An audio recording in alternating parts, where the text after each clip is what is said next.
তিনি sector commander, Bir Uttom খেতাবপ্রাপ্ত বীর মুক্তিযোদ্ধা রণাঙ্গনে বলাই যায় না।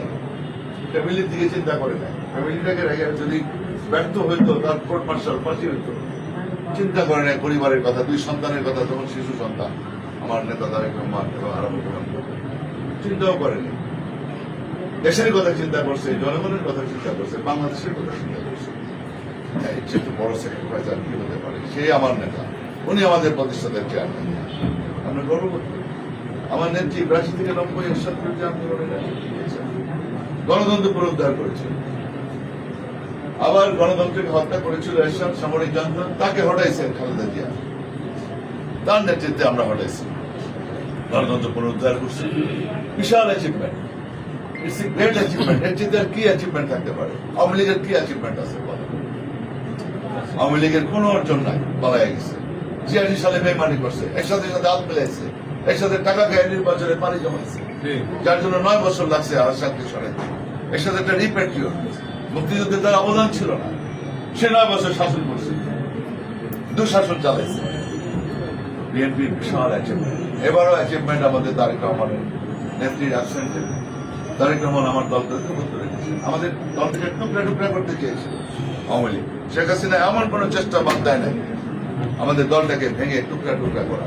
আল্লাহ রশিদ রহমতে তারেক রহমান শুধু প্রবাসে বসে আমাদের দলটাকে ঐক্যবদ্ধ রেখেছে, আমাদের কাউকে ভাঙতে পারে না। একজন শুধু বেইমানি করছে, বীরোত্তম শাহজাহান, অনলি ওয়ান আস্থা করে নিক্ষিপ্ত হয়েছে। কিন্তু আমাদের দল ঐক্যবদ্ধ আছে এবং এই জুলাই আগস্টের আন্দোলনে যিনি সবচেয়ে বড় ভূমিকা রেখেছেন, এটা জামাত ইসলামের আমিরও বলেছেন, অন্যান্য রাজনৈতিক দলও বলেছেন যে আমাদের নেতা, আমি বলি না আমার নেতা সম্পর্কে, আমি বলি না আমার নেতাকে, অন্যরা বলেছেন যে এই জুলাই আগস্টের আন্দোলনে সবচাইতে গুরুত্বপূর্ণ ভূমিকা রেখেছেন তারেক রহমান। এটা আমাদের বিরাট অর্জন। সুতরাং আমরা নেতাকে নিয়ে অনেক স্বপ্ন দেখি, এই স্বপ্নের জন্য আমরা আমাদের বাস্তবে রূপ দিতে পারি। সেক্ষেত্রে আমাদের নেতা কর্মীদের অন্তত অনেক সহনশীল হবে, আমাদের এগিয়ে যেতে হবে। আমরা শামসুল আলমের মতো নিবেদিত প্রাণ, আমাদের স্বামী ইমানদার, আমাদের ইমানদার হইতে হবে। প্রত্যেকটা নেতা কর্মী ইমানের দায়িত্ব পালন করতে হবে, মুখে একটা কাজে অন্তরে একটা সেটা হবে না। আওয়ামী লীগের নেতা কর্মীদেরকে ঘৃণা করতে হবে, ওই আদর্শের ধারে কাছে আমরা থাকবো না, আমরা ওই পথ অনুসরণ করবো না। আমরা বিএনপি শহীদ জিয়ার সৈনিক, আমরা খালেদা জিয়ার সৈনিক, আমরা তারেক রহমানের সৈনিক। এদেশের বিএনপি মাটিও মানুষের দল, এদেশের স্বাধীনতা যুদ্ধের দল, মুক্তিযোদ্ধার দল, বাংলাদেশ জাতীয়তাবাদী দল।